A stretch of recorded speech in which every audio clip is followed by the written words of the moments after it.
Olá! No programa de hoje, nosso assunto é o impacto da guerra da Rússia sobre o mercado de petróleo, as consequências para o mundo e para o Brasil.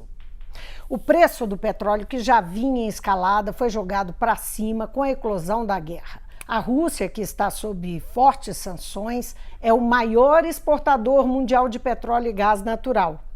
Para analisar os impactos sobre a geopolítica da energia e a economia mundial, conversa comigo Klaus Dalgardi, professor do Departamento de Economia e Relações Internacionais da Universidade Federal de Santa Catarina. Olá, professor Klaus, muito obrigada por atender o Mundo Político, a TV Assembleia. Prazer é meu estar aqui, Vivi. Muito obrigado pelo convite. Klaus, a alta dos preços do petróleo persiste há meses e foi agravada pela guerra, como todos nós estamos acompanhando.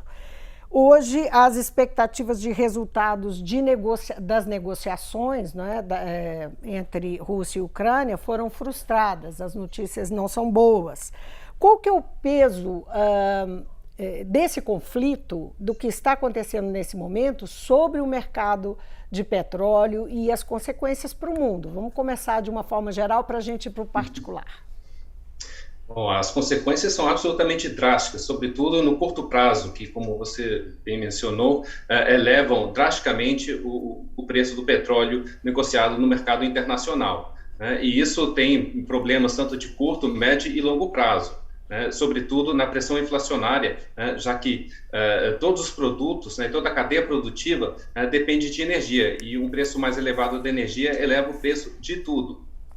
Uhum. Os impactos para a economia, o que a gente vai poder sentir, assim, com alta de inflação, como é que isso vai reverberar no dia a dia dos países? Nós temos a União Europeia, que tem uma realidade, Estados Unidos outra, nós temos a Ásia, nós aqui na América Latina. Há diferenças de realidade ou a gente pode fazer essa inferência de uma forma genérica?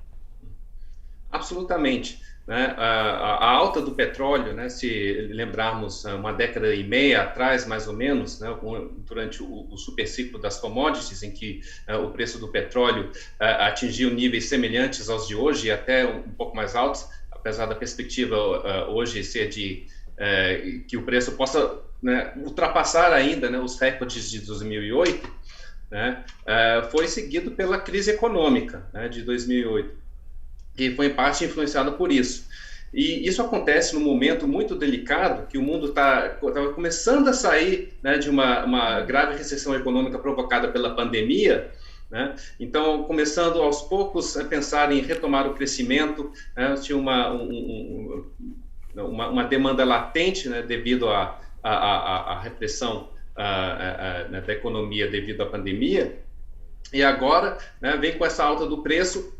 E muito provavelmente deve ocorrer o que os economistas chamam de estagflação, que é uma mistura de estagnação econômica com inflação, ou seja, baixo crescimento junto com a inflação. Então, isso significa um empobrecimento geral das populações no mundo, já que seu poder aquisitivo vai diminuir relativo ao custo de todos os bens e serviços. E isso acontece de uma maneira geral. Claro que tem também outras consequências de médio e longo prazo e que vão variar de região em região. Na Europa, por exemplo, a Europa está numa situação bastante complicada de quase total dependência de importações de gás e petróleo russo. Cerca de 40% do gás natural e cerca de 25% do petróleo que é consumido na Europa é importado da Rússia. Então, a curto prazo, não há muito o que se fazer. Então, enquanto que o governo Biden, nos Estados Unidos, pode se dar o luxo de ter uma bravata maior de ameaçar sanções e embargo, os europeus não têm esse luxo, porque eles não têm como substituir, sobretudo o que é importado através de gasodutos, que são fixos, esses insumos a curto prazo. Então, os europeus estão numa situação muito delicada com relação a isso. Mas a médio prazo vão ter que tomar outras medidas, sem dúvida. O presidente Biden, o presidente dos Estados Unidos, anunciou essa semana a suspensão, da importação dos Estados Unidos, do petróleo russo pelos Estados Unidos. O noticiário internacional deu conta que há uma aproximação, um movimento de conversas visando suprir aquele corte que está fazendo com a Rússia, com a Venezuela e o Irã, né? O que isso representa do ponto de vista das relações internacionais? Que mudança no jogo, não é? Tem Sim. No tabuleiro, né, do mundo, tem a final. Absolutamente, Vivian. Representa um realinhamento que um mês atrás ninguém jamais imaginaria, né? Mas nessas horas tem que ser prático, né? Uma vez que se impõe um embargo num dos maiores exportadores de petróleo e gás do mundo, se não o maior, faz-se a necessidade de se tornar amigos, né, novamente com ex-inimigos, né? No caso o Irã e também a Venezuela, né? Então, uma reaproximação, né? Afinal, é aquela velha história, né? Negócios, amigos à parte, né? Ou, nesse caso, negócios, inimigos à parte, né? Tanto a Venezuela quanto o Irã, sendo grandes exportadores de petróleo, é positivo para eles aumentar suas exportações, principalmente para o maior mercado consumidor do mundo, que é os Estados Unidos, né? Em matéria de energia, e, né, que deixem essas rivalidades antigas de lado, né, em nome dos negócios e da segurança energética, tanto da segurança energética dos exportadores quanto dos importadores, né? A Arábia Saudita também tem um papel importante nisso, sendo o chamado produtor swing, né, que é um termo que se tem, né, na geopolítica do petróleo, do produtor que tem a maior capacidade ociosa, ou seja, eles têm a capacidade de elevar sua produção a curto prazo, né, se for de interesse deles, e aí, claro, entra a diplomacia norte-americana e ocidental, né, para convencê-los a aumentar essa produção para compensar, né, a retirada efetiva do petróleo e gás natural russo do mercado internacional, que é fungível. Então, retirando o gás e petróleo russo do mercado internacional, se este for compensado, né, com um aumento na produção da Venezuela, do Irã, da Arábia Saudita e da OPEP de maneira geral, pode compensar um pouco, mas no curto prazo, né, os mercados especulativos, né, reagem de maneira drástica, né, levando o preço, né, até a margem de $130, né, o barril Brent estava sendo negociado nesses últimos dias. Né? Caiu um pouquinho, mas hoje já deve estar subindo, né, por conta do fracasso das negociações de hoje de manhã. Absolutamente. Então, no curto prazo, né, não há o que se fazer a não ser sofrer os preços mais altos, porque aumentar a produção não acontece do dia para a noite, é um processo mais longo, né, mais complicado. Então, existe também a possibilidade dos Estados Unidos soltarem suas reservas estratégicas de petróleo no mercado para tentar aliviar um pouco a retirada do petróleo russo, mas a curto prazo a elevação dos preços é inevitável e com isso também um efeito inflacionário generalizado. Você falou da União Europeia, que a curto prazo não tem como reagir como os Estados Unidos, não tem como aplicar uma sanção do nível, não quero mais o petróleo e o gás russo, enfim, não tem saída. Seria o caso de haver investimento em energia limpa para dar solução a médio e longo prazo? Isso já vem sendo discutido? Absolutamente, Vivian. A União Europeia ela é pioneira e líder, né, na transição energética para uma matriz mais limpa, inclusive tendo metas de descarbonização da sua economia extremamente ambiciosas, com prazos de 2030, 2040 e 2050. Né? Mas a curto prazo não tem muito o que se fazer, como já mencionei. Mas existe uma diferença entre o médio e o longo prazo, porque a longo prazo existe uma feliz coincidência de que a meta de descarbonizar o setor energético também anda mãos em mãos com tanto a segurança energética quanto as medidas para mitigar as mudanças climáticas. Porém, a curto e médio prazo, o que seria mais fácil para os europeus e muitos outros países pelo mundo afora, seria buscar alternativas ao petróleo e gás russo, não necessariamente, num primeiro momento, nas energias renováveis, mas sim em outros combustíveis fósseis, sejam eles principalmente o carvão e também maior exploração do gás de xisto, né, que tem um impacto ambiental negativo enorme também. Então, eu vejo que é bem possível, sobretudo no leste europeu, que é ainda mais dependente dos gasodutos vindos da Rússia, né, de aumentar a exploração de gás de xisto e também de aumentar a produção de energia elétrica a partir da queima do carvão, né, que ambos sendo combustíveis fósseis são muito mais poluentes. Outra consequência, que é bastante surpreendente, jamais seria imaginada um mês atrás, é o reconhecimento, sobretudo na Alemanha, da necessidade de se voltar a usar energia nuclear, né? Lembremos que depois do desastre nuclear de Fukushima, em 2011, no Japão, a então chanceler da Alemanha, Angela Merkel, prometeu eliminar todo o uso de energia nuclear até este ano na Alemanha, né? Ela fez isso para ganhar os votos verdes, né, para se reeleger, mas hoje já se reconhece na necessidade, inclusive pelo Partido Verde na Alemanha, né, que tem uma longa história antinuclear, de que a energia nuclear é necessária. Inclusive, o painel intergovernamental das Nações Unidas sobre mudanças climáticas já diz explicitamente que é impossível atingir as metas de descarbonização para mitigar as mudanças climáticas abaixo de 1,5 grau em média, ou até 2 graus, sem o uso da energia nuclear, que, mesmo não sendo renovável, é limpa, né, em termos de emissões de gases de efeito estufa. Então, a curto e médio prazo, eu vejo mais essas medidas, mas a longo prazo, sem dúvida, essa guerra e as sanções impostas vão acelerar o passo dos investimentos em energias limpas e renováveis e a descarbonização da sociedade, da economia, principalmente na Europa. Eu acho que isso deve acontecer também em outros países no mundo, né? E também, né, uma aceleração à adoção de carros elétricos, né, que não são dependentes de petróleo para se movimentarem. Como é que fica a China nesse rearranjo que está acontecendo, né, por conta do mercado de petróleo? A China está numa posição muito delicada, porque é um grande importador de energia. Então, a China está tentando não se posicionar nesse conflito, né? A China preferia que não houvesse esse conflito, aliás, como o resto do mundo, né? Mas, enquanto que o Ocidente se afasta da Rússia, né, impõe sanções, corta relações, impõe embargos, né, a tendência de longo prazo é a Rússia se aproximar da China.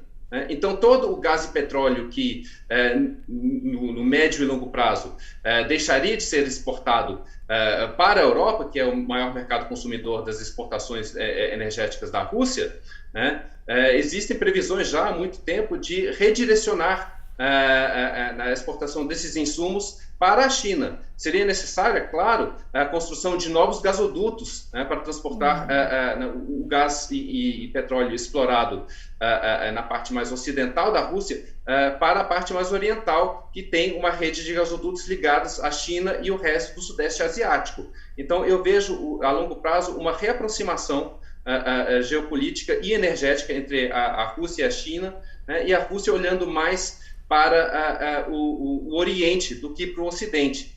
E a longo prazo isso pode significar um rearranjo maior ainda na geopolítica global, né? Solidificar ainda mais, né, o Ocidente versus o Oriente, né? Então isso é algo que não se imaginava que pudesse acontecer tão cedo, mas essa guerra realmente acelerou essas possibilidades e essas tendências. Isso abre caminho para que a China faça investimentos nesse rumo, né, em parceria com a Rússia. Exatamente, porque se o Ocidente não está mais interessado em importar insumos energéticos da Rússia, sem dúvida há demanda, e muita, né, crescendo na China e no resto do Sudeste Asiático. Mas agora vamos aqui agora, não é? No Brasil. Hoje nós tivemos uma alta, né, que conta a partir de amanhã, da gasolina, do diesel e do gás. O diesel chega a quase 25%, né, o aumento. A gasolina também, eu acho que, se não me engano, 18 e pouco por cento, enfim. E a gente tem acompanhado o governo está em alerta, né? O presidente tenta descolar a alta do combustível dele politicamente, fazendo críticas à Petrobras, mas o fato é que o governo não encontrou ainda uma saída. Falou em congelamento de preços de combustíveis, e isso foi mal recebido, e agora nós temos aí também projetos no Senado que estão em discussão. O que a gente pode, que impacto a gente pode pensar para o Brasil nesse momento, por causa da guerra, por conta desse mercado internacional? O que nós podemos esperar? Bom, Vivian, o Brasil está numa situação extremamente delicada e precária com relação a isso, principalmente no prazo imediato e curto. O preço do petróleo e dos combustíveis refinados no Brasil dependem de 3 fatores principais. O primeiro é o custo da matéria-prima, que é o petróleo, que está elevadíssimo no momento. E nós não temos controle sobre isso, já que é um insumo, uma commodity global e fungível. E segundo, a cotação do dólar, que está bastante elevada e não é de hoje. Então, esses 2 fatores já complicam a situação no Brasil, não é de hoje, mas a guerra só tornou isso pior. E o terceiro fator é a tributação. E sobre isso o governo federal e os governos estaduais têm algum controle. Então, pelo menos no curto prazo, o que se pode fazer para aliviar seria uma redução dos tributos. Por outro lado, isso diminui a arrecadação para os estados e para a federação, e que, por sua vez, diminui o que os estados podem fazer em termos de políticas sociais, etc. Então, é uma situação bastante delicada, que também está sendo discutida no Senado atualmente, o que fazer com relação a isso. Um projeto de lei do senador Jean Prats, que está sendo discutido. O atrelamento do preço do nosso combustível, do petróleo, atrelado ao preço internacional, ao mercado internacional, quer dizer, quando tem um aumento lá, obrigatoriamente tem a paridade, tem um aumento aqui, isso não pode ser revisto? Isso não é uma questão que pode entrar em discussão e se encontrar uma saída? Por que essa paridade permanece intocada? É uma decisão política, de política econômica, ou você entende que não tem alternativa? Como é que você vê isso? Bom, tudo pode ser discutido, Vivian, e deve ser discutido, nos parlamentos. Mas o fator que complica, se houver uma mudança de política de preço, que decide fazer uma intervenção em controle de preço, o Brasil estaria indo contra o que é de praxe em todas as economias desenvolvidas do mundo.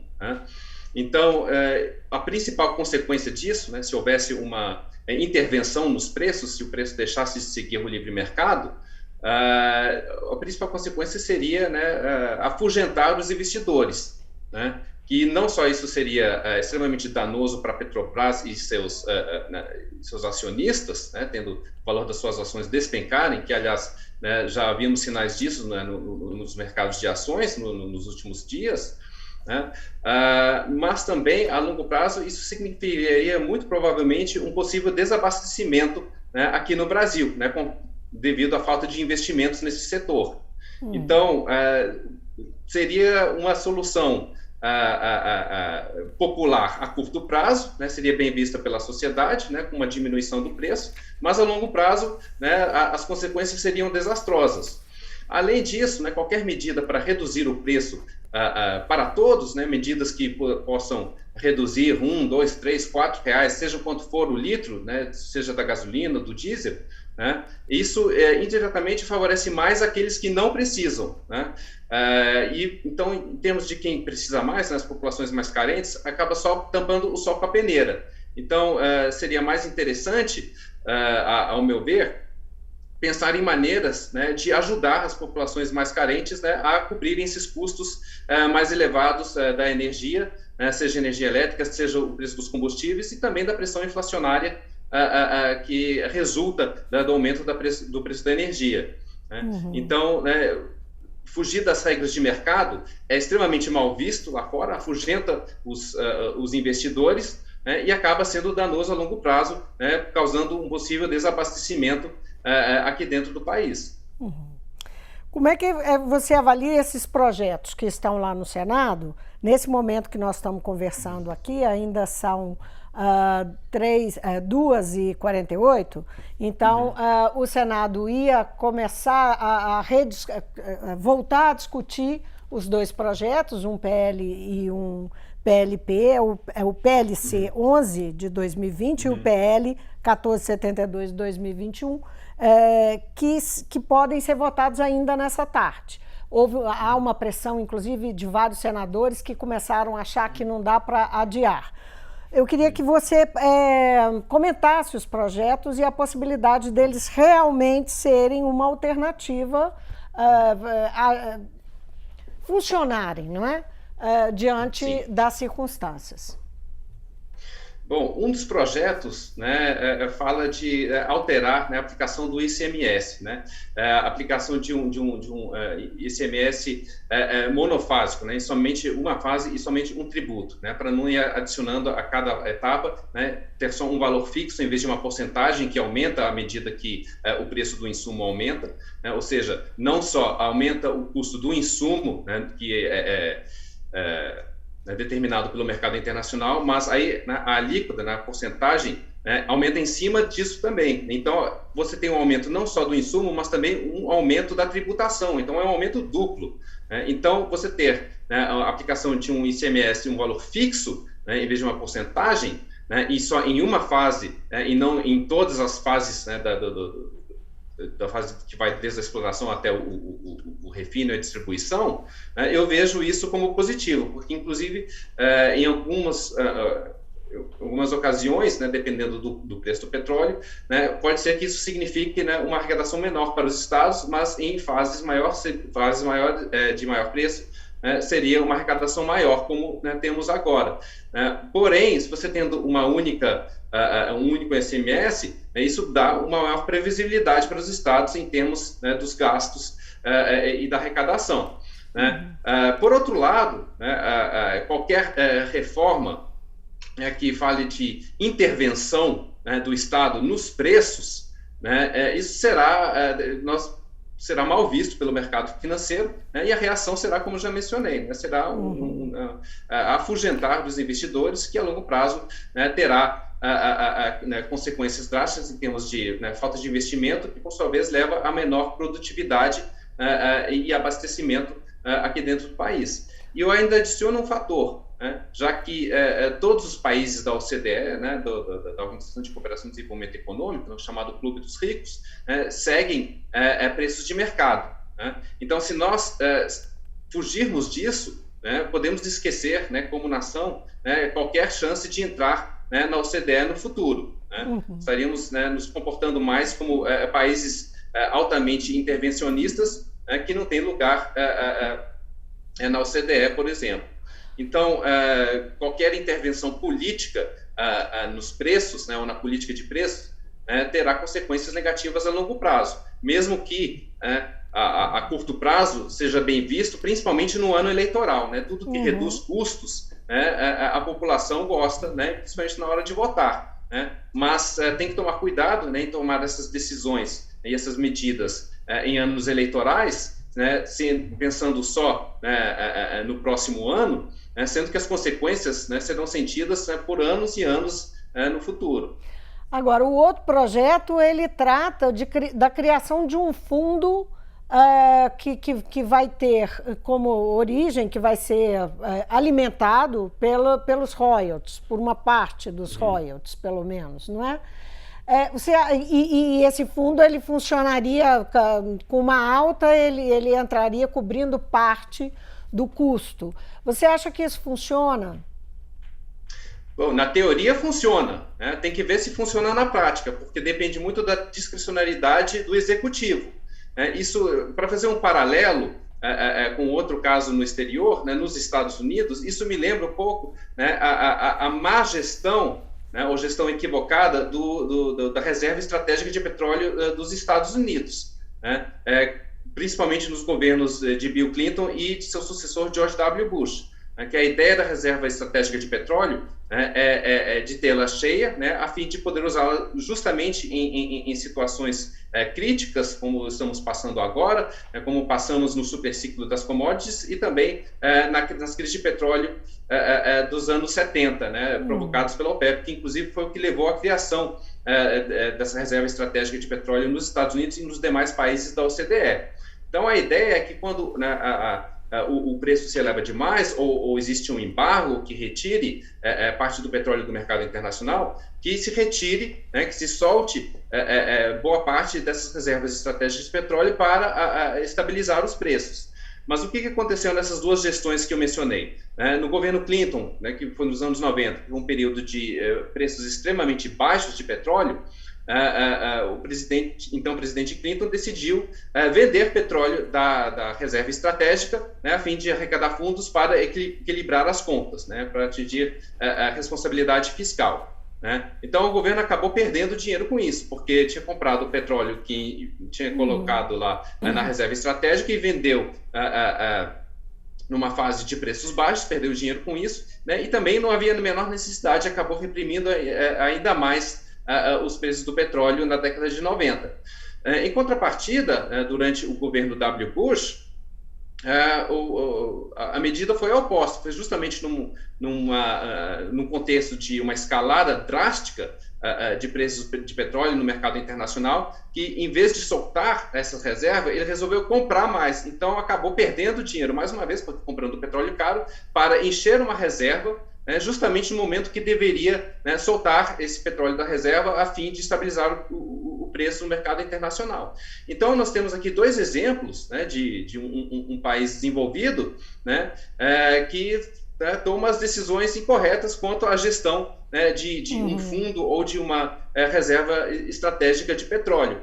Então, nada garante, Miriam, que esse fundo que estão querendo criar no Senado seria bem administrado. O fundo, a ideia do fundo não é ruim, o problema é a administração, o risco da administração. Só para a gente terminar a nossa conversa, para além dos efeitos imediatos, econômicos, humanitários, como você longamente tratou deles aqui para nós, qual que é a repercussão dessa guerra para as relações internacionais, as relações entre os países? Fala-se que nós caminhamos para uma nova Guerra Fria. Você acredita que é isso que vai acontecer e de que lado estarão, né, as partes do mundo, né? Ocidente versus China e Rússia?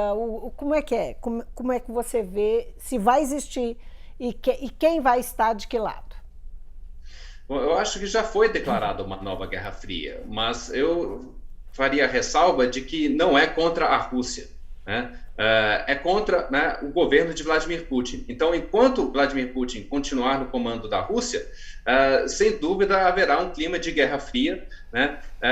No momento está tendo uma união mais próxima e mais forte dentro da União Europeia, né? Uma reaproximação com os Estados Unidos, né? Já que as relações estavam um pouco delicadas e tensas durante o governo do ex-presidente Donald Trump, mas agora há um forte movimento na União Europeia de união, de maior cooperação em defesa em particular, né? Todos os países da OTAN que não cumpriam a cota de 2% de gastos, 2% do PIB em gastos de defesa, agora estão se comprometendo a elevar seus gastos de defesa, né? Para citar um exemplo específico, a Dinamarca, que optou por entrar na União Europeia com a ressalva de não participar da cooperação em defesa, isso em 1992, hoje já marcou um referendo para junho deste ano, para decidir se entra na cooperação de defesa. Então está tendo, né, uma reaproximação muito forte dentro do Ocidente, né, e isso ocorre, né, em reação, né, às agressões russas. Então, e o Brasil, pelo menos no Brasil, né, vai acabar tendo que, como todo mundo, decidir de que lado está, né?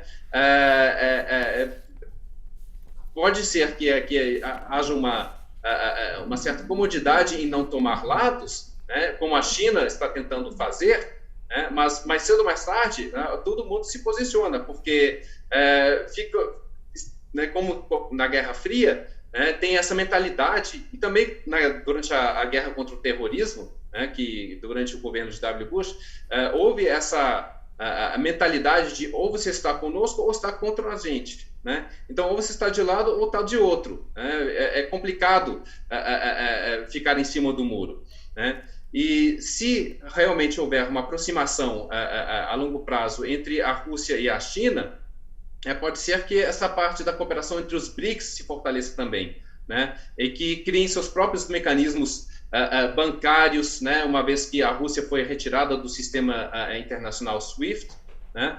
Talvez eles criem o próprio sistema junto com a China, através do BRICS, talvez como já criaram, né, o Banco de Desenvolvimento dos BRICS, né, do qual o Brasil é membro. Então, pode ser que haja um movimento aí, né, de Ocidente contra o resto. Eu acho ainda cedo para determinar se é essa mesma a direção que tudo vai tomar, né? Mas existe essa possibilidade. Que deixa o Brasil numa saia justa. Absolutamente, mas eu ressalto que esse clima de Guerra Fria vai durar enquanto o Vladimir Putin estiver no poder. Ainda falta ver se todas as sanções, né, terão êxito em colocar pressão, né, principalmente nas elites políticas e econômicas russas, né, que estão tendo vários ativos congelados e até expropriados em alguns casos, né, de colocar pressão para retirar o Vladimir Putin, que é o objetivo dessas sanções. Mas uma coisa é certa, enquanto o Vladimir Putin estiver no comando da Rússia, há com certeza, né, um clima de Guerra Fria que foi declarado. Professor Klaus, muitíssimo obrigada pela sua participação aqui no Mundo Político. Foi um prazer. Prazer foi meu, Vivian. Obrigado pelo convite. Eu conversei, então, com Klaus Dalgardi, professor do Departamento de Economia e Relações Internacionais da Universidade Federal de Santa Catarina. Ele analisou para nós os impactos da guerra Rússia e Ucrânia sobre a geopolítica da energia e a economia global. Então, a gente fica por aqui. Obrigada pela companhia e até amanhã.